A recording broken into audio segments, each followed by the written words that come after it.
Even where you find the most moral, orderly society of lost humanity, it is still tragically different than the Lord's church. Why? Well, because the difference is life and death. The difference is knowing God or being estranged from God.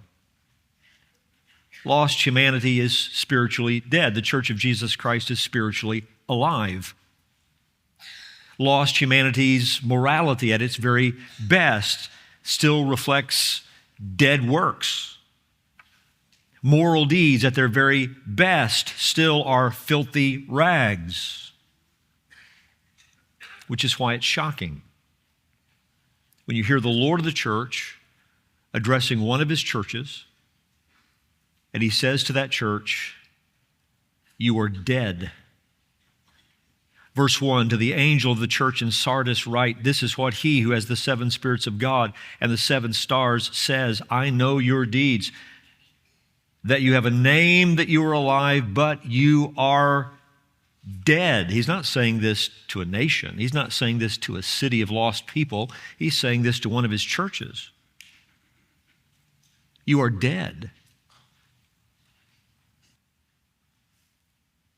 Works explained by mere human ability, human effort, human motives, human standards. You looked at this church, the world might say it's a living church. The Lord of the church looks at that church and says, what is going on can be described with the words dead works. Dead works.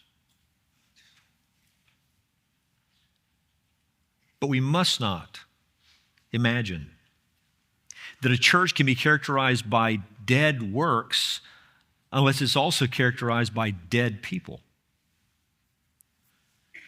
Is it possible for a church that once was characterized by true spiritual life, characterized by what can only be explained by salvation, to become a church largely made up of unregenerate people? Is it possible for a church, it's known by the name of Christ, it carries the reputation of spiritual life, and yet its membership at the present is largely made up of people who are not saved, and therefore their deeds are largely dead works? Not only is that possible, it's happening all the time, all over the world. It's happening all over this country. Churches filled with unregenerate people. And if you're watching, and if you know the difference, if you can recognize the difference, and you're paying attention at all to what happens across the landscape of evangelicalism, you see it. People who have the name of Christ in their mouths, but listen to their doctrine.